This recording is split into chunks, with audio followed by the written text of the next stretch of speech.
Oh, it's about to get hot. What's going on, guys? You guys sent me this video on the Chicago conservative. I'm familiar with a lot of his work. I have not had a chance to react to any of his videos, but I have watched his stuff while I'm off at work or whatever have say you. I want to check out this video you guys sent me, and I want to react to it. I thought it was pretty good. Let me just say this real quick. Chicago conservative, if you so happen to come across this video, I want to let you know that shirt is highly disrespectful. Only because I'm not a fan of James Gunn, Superman. I'm a big Zack Snyder fan, so that's strike number one. Strike number two, I noticed you just so happen to have a PlayStation symbol. It should be Xbox, but hey, we're not going to call shots on that one right now. What they call around here? This Dumb Street gutter game, man. Y'all know what the Why get mad at us for saying that Trump was right for helping niggas not kill each other? Why we wrong? I know they mad at the Nick Fuentes video. What did he say during that video? For those of you that don't know, in the Nick Fuentes video they're talking about, it was a video that went ultra viral. Nick Fuentes did this viral video where he was basically speaking about, I think it was titled or labeled Dear Black People. And it was the frustrations he had with encountering and engaging Black people in the everyday travels while living in Chicago. He was basically saying how Black people are ghetto, they're ratchet, they're problematic, nobody wants to be around them. He made a lot of points that, let's be honest, a lot of Black people do say either personally at home or in the privacy of their own home, and sometimes in public. I think they just didn't like the messenger because he is a self-admitted racist. He is very disaffected. He's stated that on multiple occasions himself. I think the reason a lot of Black people, Black men was willing to hear him out is because one thing men like is directness and sternness and straightforwardness. He came right out and just said, hey, I have this issue with Black people. He didn't make the statement about Black people being irredeemable or things of that nature. Yes, he does think Black people are inferior in comparison to white people. Yes, he definitely did say that. So I understand why he rubs. He is a polarizing figure. There's no way around that. But that's what the video they're referencing when they say, the Cartier family say people got upset about them over the whole Nick Fuentes, because they did agree with a lot of what Nick Fuentes was saying in the video. Truth is truth, no matter who it comes from. In the video, he said that, Whoa. Was those Negroes showing those guns for the Cartier family? No, I don't think they were. I think the Chicago conservative is reacting prematurely on this part. When I saw that, I said, no. I think what happened was this was one of those videos that ended and then it transitioned over, and then this video of the Cartier family started to play because it seemed as if one thing didn't have to do with the other. Because one thing about these gangbangers nowadays, if they have an issue with you, they're very blunt to call out your name and speak and say who they're speaking to directly. I think it was just someone doing one of those IRLs of gangbangers on the street, and they were just basically representing and throwing up their gang signs and just saying what they were about. But I don't think they were doing that directly in relation to the Cartier family. Wait a minute. First of all, this is what I be talking about. Now, a lot of people always think that Black people are loading their weapons up and white people are loading their firearms up for white people, Asian, Hispanic. No.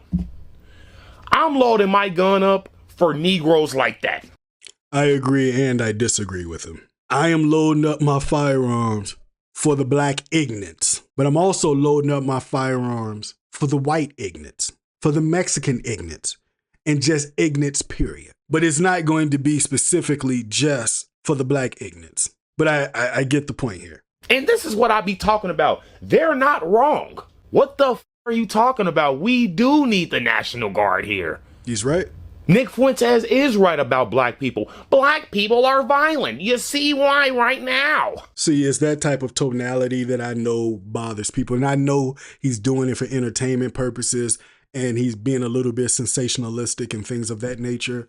But that's the kind of stuff where you can be right about your message, but if the delivery is off, it'll be very problematic to a lot of people. People say, well, I don't care about the delivery. The delivery matters.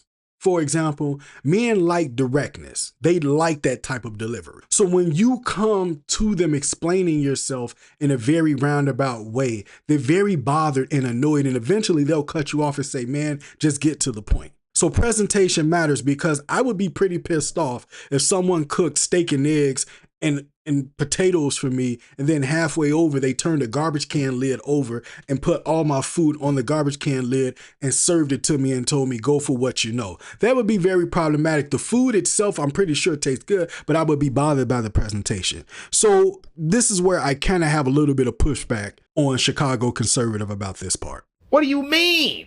So now you finna try to, what, kill a bunch of commentators? You weirdo coward? Just don't look like black people that bright. No, he said, I don't think that black people are irredeemable. I don't hate black people for being black. And I think that people that do that are rare. He said, I'm just sick of the inconsiderate, rude behavior. That's the video that they mad at. He's right. He's right. A lot of black people are very upset at the rude, inconsistent behavior. I see it at work. I see it at the restaurants that I attend. That's predominantly our people. It should not be a unicorn. I remember going to a restaurant on the south side of Chicago. I won't say the name. It was in the Bronzeville area. Very popular black-owned establishment. My daughter took me there one year for Father's Day. I was thoroughly impressed with this place. Everything was so professional. The entire staff was black. It was very clear it was black-owned. Everything, all the elements in there let you know the atmosphere, the environment, everything was black owned. For a change, it knocked all of what I assumed would happen before I went into the restaurant. It knocked it right out of me. The staff was extremely professional.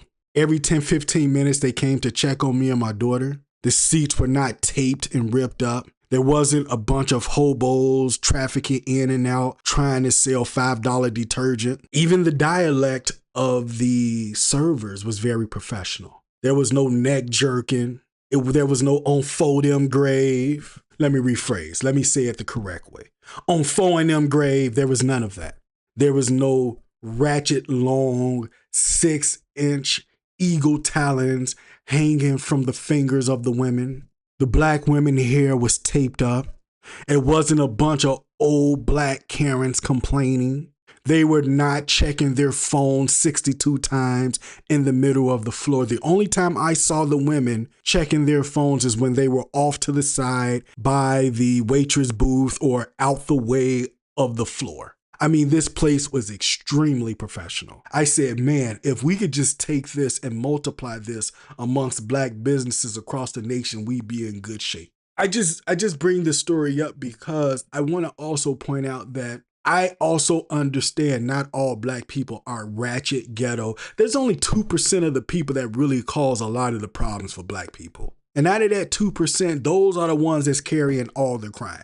That's who Nick Fuentes was pointing out. This is the same issue the Cartier family is pointing out. They said we align with white supremacy in that video. Yeah. That's what they said. Who cares what? They're Negroes. Man, they're stupid. I don't like. I don't like.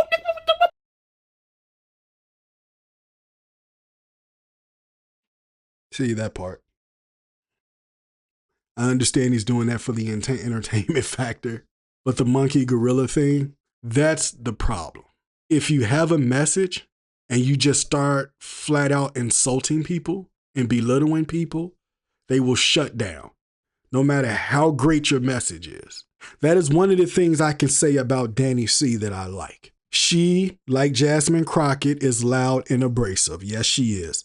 She is South Side, West Side energy all the way through and through. But what she doesn't do, I don't see her just trying to go out of her way to belittle people, specifically black people. Now, I get what he's saying. He's saying these are a bunch of ignorant acting Neanderthals. And trust me, myself, I do not like a black ignorant at all. I feel we have enough black ignorants to fill up a planet. But what I'm not going to do is go out of my way to insult. Because here's the truth. People pay attention to what you do and not what you say. Actions will always be warranted. Words can only be limited. People will hear you for so long before they stop accepting what you say as truth, and they will start to accept more of what you do in action as your premium for abundance. Don't believe me? Ask Umar Johnson. I think that was a little too good, guys. You better like the video for that, okay? But here's the thing. The IQ level of an average African-American citizen here in America is very, very low. Is that true? Is that true? And if it is low, why is it low? The question becomes, is it just a sense of they were born that way? Is it an act of mental retardation across the black stratosphere? Or is there a reason why the average black IQ is low? For example, when you come from a system of a single parent home and you don't have any male presentation, and primarily where the education is subpar. And let's just go ahead and say it. For the most part in America, the education is subpar because they teach you a lot of things that you cannot use in the practicality of real everyday life. How many of you have ever needed to add a fraction in your life? How many? How many of you have needed to break down the logical theory of Tolstoy's War and Peace? How many of you have had to break down Friedrich Nietzsche? Why? Because it's not something that helps in everyday practical life. Reading proficiency, math proficiency. We can't even. He's right. We need to strengthen our educational system in the black community. I know that's easier said than done, but there's a reason why the black IQ is deemed lower in comparison to the average white person in America. There's more measures behind that. We're not stupid for the sake of being stupid. We're not low IQ for the sake of being low IQ. Because one thing I have also seen, when black intelligentsia is involved, we have done some amazing things. Traffic light, invented by a black person. Different uses for peanut butter, black person. The gas mask that is used currently in the military, invented by a black person. I'm not going to take you down history lane. We are not inherently low in IQ. There's a reason for this. Talk. Now I can code switch. Clearly you guys know. I can put on a formal voice. I can speak professionally, articulate myself very, very well. But when push comes to shove, guys, I'm not going to keep talking like I'm trying to, be an accountant. I disagree. Code switching is something that is a form of using verbiage or language that is only native to your particular culture. It's more so when you speak in colloquial terms that's only relevant to your particular country or culture. So for example, there may be certain phrases used in the black community that is intentionally not being used when you are out and about in the public with the white community. So when he's code switching, what he's talking about is essentially what people will refer to as speaking white and then talking black. So ain't, finna, bout to, all of that. People tend to see that as low intelligentsia and almost always equate it to the black culture. So what he's saying is he knows how to jump in and out when necessary. I think you should speak the way you honestly speak universally everywhere, because that's how your message resonates. For example, even with Malcolm X, he did not code switch. He was just a man of black intelligentsia. He didn't speak in a complete farming of a dictionary where you needed an Encyclopedia Britannica to follow along with what he was stating, but he will also speak in such a way to let you know he's a well-educated man. I don't think you should dumb down your language or your mode of speaking based around the person you're with. Now, I get certain ways that you speak will appeal to certain groups. For example, most of my viewer base is between the age of 35 and 50, and I have almost no existent base in the young adult group. And the reason for that is I know it's the subjects that I talk about, the things that I talk about, they don't really care to hear. And I also know the type of verbiage that I use doesn't appeal to them. But I also believe in the concept of putting the medicine behind the candy. We can still be humorous and make our jokes, but this has to have some type of message where it leads to somewhere. Or the whole question is, if a person walks away and based on what I say, they don't feel that they received any transformative message from it. My idea is to make you think. And I hope the Chicago conservative understands that I'm not attacking him personally, but what I am trying to do is say we got to have discernment to the point where we should accept pushback even in our own party, because that's what keeps us on our toes and honest. If I'm trying to make a point, nobody wants to hear you talk and use big words all the time. Normal people don't like that because then you sound like a politician. Yeah, he's right and he's wrong, but I get what he's trying to say. But who cares what these Negroes think, especially when they're showing guns and stuff at you? Now, at this point, you threatening me. You feel what I'm saying? Let's just finish this video. I don't know what to say anymore at this point.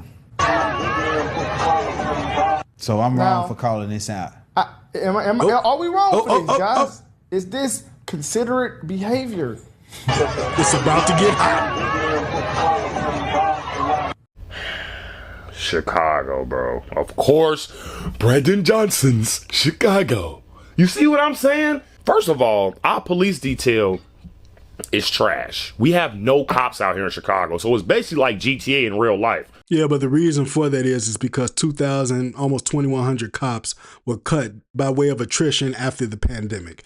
So yes, he's right that our cops presentation is trash, but the thing is, because of the budget and things of that nature, getting rid of ShotSpotter, things of that nature, this is why the presentation is trash. We are short 2,000 cops in Chicago. This is a very huge testament to the leadership of Chicago. If Chicago does not really put their foot down and start acting like Governor Abbott in Texas, this will always be the problem. I'm telling you right now, in places like Florida or Texas, let you jump on top of a police car and start twerking and see how that turns out for you.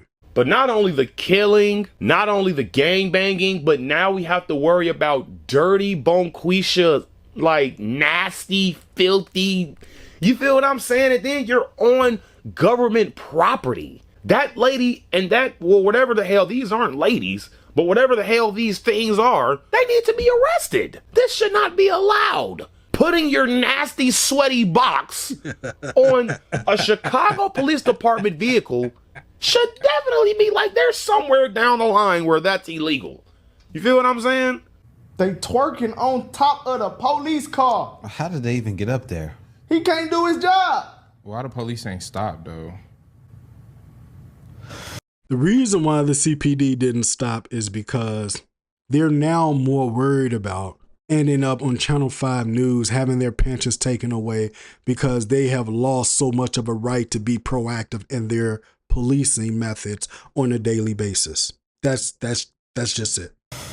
Come on, man. I'm sorry. Was Nick wrong, guys? Go rewatch the video. Was Nick Fuentes wrong? I mean, I'm not going to say everything he said was like accurate description of all black people in America, because I don't think that all black people are bad, which I stated on the video. I actually think that there are I say majority of black people are good society contributing people, I agree. Which I said on the video. 200 people shot this year, bro. But this shit, 200. This shit. Over 67% of Chicago believe that crime is the number one problem. You got 235 shot and killed, over 1,060 shot and wounded, total shot 1,304, homicides 282, and that's not even including. As bad as it is for me to say this, statistically, this is good and bad at the same time. I don't know if I should rejoice because only 282 people were deleted this year so far, because the night is still young. I don't know if I should be happy about this metric. Should I get up and start doing a rerun, or should I still brace and grit my teeth? Because by all standards, if you look at the previous years in the statistics of Chicago crime stats, this is actually an improvement. Typically by this time of the year, we're 350 or better. It's been that way since 2020, almost going back to 2018. The crime on the CTA, that's not even including the crime in schools. Yeah. That's not even including the crime that doesn't get reported. He's right about that. This does not get reported, ladies and gentlemen. A lot of stuff doesn't get crime reported. is down in the city of Chicago. No, the fuck it's not. The reports of crime are down in the city of Chicago. He's right and wrong. Stats can definitely be manipulated. But at the same time, stats is one of the main things we have to make a correlation of progress of any given said thing in a particular society. However, that's why I say he's wrong, but the part where he's right, he's basically speaking from the position of what people see in their everyday life commuting to and from work or just standing out in the street. He's basically saying even though you are reporting that crime is dropping, people still don't feel safe. And I get the whole facts over feelings type of situation, but feelings do matter. People pretend like they don't. Feelings do matter. One deletion is one deletion too many. One person shot is one person shot too many. Chicago has one of the most stringent laws when it comes to the Second Amendment. You almost can't take your firearm anywhere. You can't take it on a train. You can't take it on a bus. You can't take it in a school ground. You can't take it next to a school ground. You can't take it in a forest preserve. But guess what? You can have it on a bike trail as long as you pass through, but you can't have it in a forest preserve. Anywhere where there would be a criminal or a criminal activity, you can't have it there. Chicago was the very last city out of all 50 states to pass conceal and carry. For a long time, Illinois had exemption over how many rounds you could carry with your firearm by way of the Supreme Court. They recently, with the PICA Act, Governor Pritzker reversed it where you can only have so many rounds. You have to register your firearms if it's a rifle and things of that nature. That has become very problematic. How is it that we have such stringent laws against the Second Amendment in Chicago, but yet we have consistently carried one of the highest crime rates? And here's the trade-off. Most of these shootings done are not with rifles. They're with handguns. I'm just telling you where we are. You can deny it and ignore it all you want, but that's where we are. It's a problem. I'm not finna sit here and play games like this is not a problem. 1,000 shots and wounds. 1,000 shot and wounded. Total shot 1,304 and 282 homicides. Yeah. That is a problem. I'm not about to sit here and play like this isn't a problem. It is. Yeah, it's absolutely a problem, guys. And man, shout out to the Cartier family. I actually saw them in my live stream with me and Choo Choo one day. We have to and also Choo Choo actually knows the Cartier family. We have to acknowledge the disease and the symptoms. Small world, guys. And not just one of the other. It's like, I'm gonna be honest with you guys. This, albeit one causes this low IQ result into violence crap, I'm really getting tired of it when it comes to the black community. And now it's like these Negroes think they're like tougher than Marines and like. Okay, he's cooking right here. Oh, he's cooking right here. This is eggs and bacon right here. This is the full 9-course meal, 100%. You run up on a lot of these YNs, those firearms, you know when they have a firearm, because that's the one that talks like he's 9'12". That's the one. And a lot of them, they have got to the point where they feel like that firearm is your kryptonite. He's right. He's cooking on this one. And people that's in the military. And I'm gonna tell you guys something. America needs to start standing up.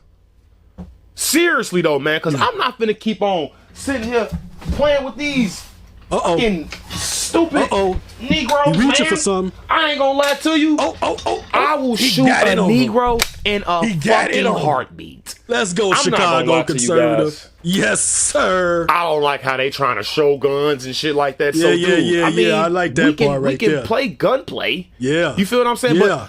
And this is what I think Americans need to start doing. Oh, I speak that language. March to Ray. I speak that march to Ray. Yes, I do. That language he's speaking now, I understand that language. Yes, I do. I'm not advocating for violence. No, I am not. But what I am saying is you should fight fire with fire. 100%. 100%, because best believe, if you don't do it to them first, they will do it to you. Because they always attempt to go after the victim, not the one that's well armed. Because guess what? Now, the conversation he's having, the way he's having it, now it's a polite conversation. Start speaking up, man. What you gonna do? I will blow your fucking kneecaps off, buddy. Oh, you want to keep your limbs? Oh, okay. You want to keep your limbs? Okay. Well, let's see what I can do for you then, buddy. He got options. Because, I mean, we can always get it busting, guys. Yes. Let's move that 2A to the forefront. Because I'm telling you, if Chicago got like Texas with the Second Amendment, this conversation would be different. When these YNs run in your house and they know you're going to have a different type of conversation for them, yeah. Because don't get me wrong, they still try it in Texas. The YNs, they still try it in Texas. Yes, they do. But not to the degree they do it in Chicago. And the first thing it is, the minute you hurt their feelings, the minute they get upset, now they want to fight. Oh, when I see you in the street, I'ma do you. All the Chicago conservative is saying right here is, hey, stand up for yourself. Fight back. It's the boomers that's like, hey, put the firearms down, hug it up. No. Even in the Muslim community, there is dissension between Sunni and Shia. Even they understand the need that sometimes you just need to have a different conversation to make it a polite conversation. Yes, conservative, I'm with you on this one. As always, like I just said, I'll shoot a in a heartbeat. God damn it, Chicago conservative. You hit me with the hard ER.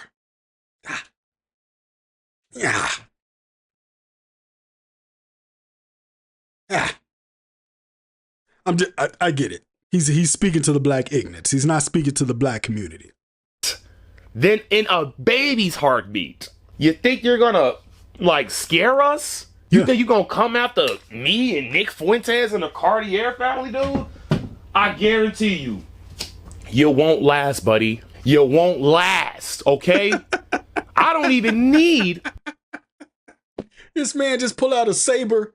This man just pull out a dagger, a saber. What the?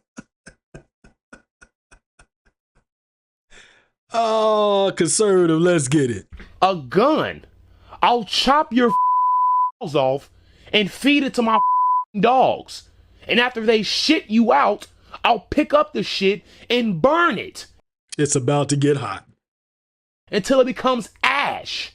And when it becomes ash, I'll sweep up that ash and throw you in the ocean. You feel what I'm saying? How they gonna come back from that? How they gonna come back from that, ladies and gentlemen? Ladies and gentlemen, what you just witnessed right there, that was a code switch. See, this is how we need to start speaking to Negroes like that. He's right. What you want?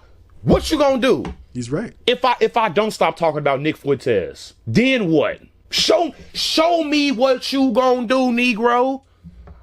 What you mean? And it's like, I'm not even gonna make none of this like educational, because I'm kind of pissed off because y'all showing guns like what? What I mean, what y'all trying to do? I get the catalyst to what he's saying, but I do think he kind of responded in a premature way where they were not showing the firearms for the Cartier family. I think they was just being some black ignorance, and that was that. I got pistols too, bro. Like, what do y'all really want to do here? Oh, he got the smorgasbord. You feel what I'm saying, guys? So I'm not even about to stretch this video.